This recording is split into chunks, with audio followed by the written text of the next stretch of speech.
everybody, it's Sharon from the Crafty Potter. I'm going to make some succulent pots today and some little bud vases if we get time. So I thought I'd do a little videoette after this lovely bank holiday that we've had, and I'll let you see how I make mine.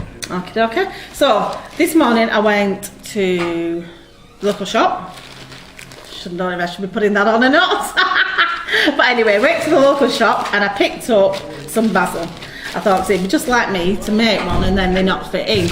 So I've got some square cutters just to check the size because mine are going to be square. So I think we're going to go with the bigger one.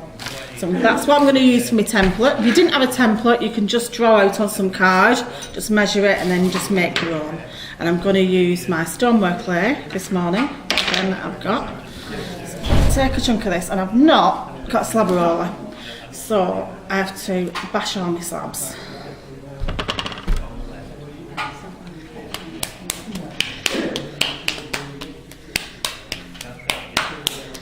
So I'm just rounding it off a bit.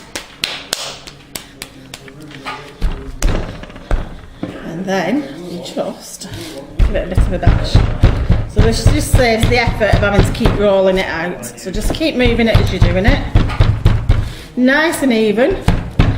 You don't really want big welts in your clay. Just backwards and forwards.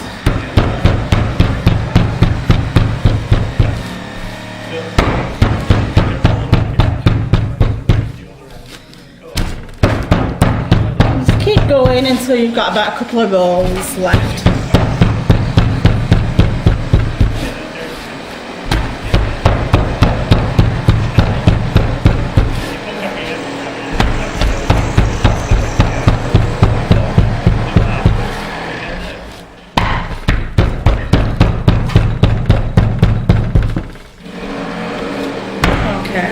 So I've done enough of that now, so what I'm going to do is I'm just going to stretch it out a bit. This is another way you can do it. I tend to just do mine this way once I'm nearly there and I've not got much left to do. And it'll just stretch it out and save some of that work for you.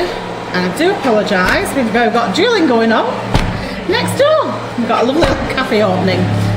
So me promising that there'd be less background noise in my next video didn't quite go to plan. But we'll see what we can do. Alright, so I've got more or less where I want to be. In fact, I might not go much thinner than that.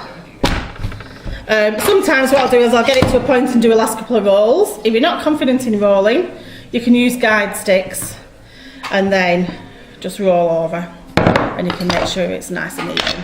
But I tend now, because I've been doing it for quite a while, I'll just eyeball it.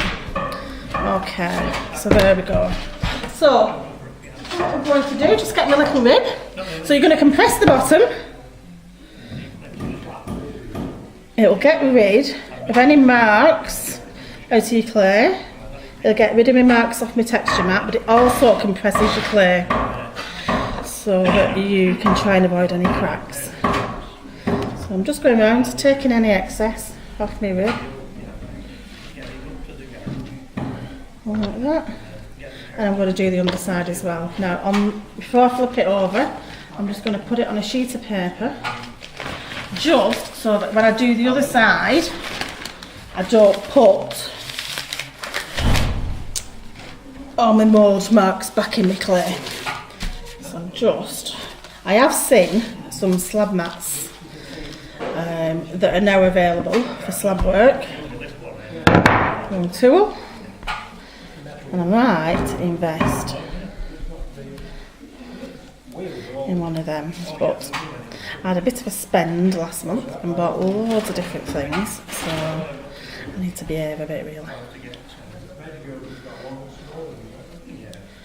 Alright. Sometimes, like you see there, if you just come in, you can get a little bits of air pockets. Really easy to get rid of. You can either use your needle tool and just pop them out, or sometimes when you're going over with your rib, it will actually get rid of those for you. And what you can do, if you get left with a little divot, scrape your clay off, put it back in, and then go back over, and it nicely gets rid of it. Okay, So I'm going to use this now to cut my template out, and I'm going to need 5 of these. Okay. So for one pot. So what I'm going to do now is I'm going to get myself busy. I'm going to prep all my slabs. Right, so I'm back now. I've rolled out my slabs. I've got all my pieces there. Drying out. Normally I would let them dry out so they're a bit firmer than this. As you can see, they're still really soft and floppy yet, but due to time constraints I'm going to start it and get it going so you can see what I'm doing. Okay, so I'll start putting 2 sides together, and what I do is we bevel the sides like that, and bevel that one. And then, like we normally do, bit of scratching. Do it all the way around the yellow then, and then you can do... Scratch the other one. This is where I need my glasses. And then we're going to put some slip on. And all this is just this clay that I'm using with a bit of water. I cast it on. And then we put those 2 sides together like that. Stand it up. As you can see, it's still really soft and floppy, so you wouldn't ordinarily wear it like this. Okay, so I'm just squeezing the sides a little bit. I'm going to smooth it out a little on there. And what I'm going to do is I'm going to put a sausage of clay just up there, just to reinforce that join. Okay, let me use them just to hold it up. Normally if you leave it a bit longer and they're nice and firm, you won't need to prop your clay up like that. So I'm just going to do a little tiny sausage like that, and I'm just going to put that around this side. So, and I'm just going to put that in there like that. Scooch that off at the top. Tools. And all I'm going to do, just come around this side so you can see. All I'm going to do is just smooth that up like that. You can use your fingers as well, or you can use little tools like this. And you just blend it half that way, half that way. You can even just use your finger just to smooth out. And even paintbrushes work well as well.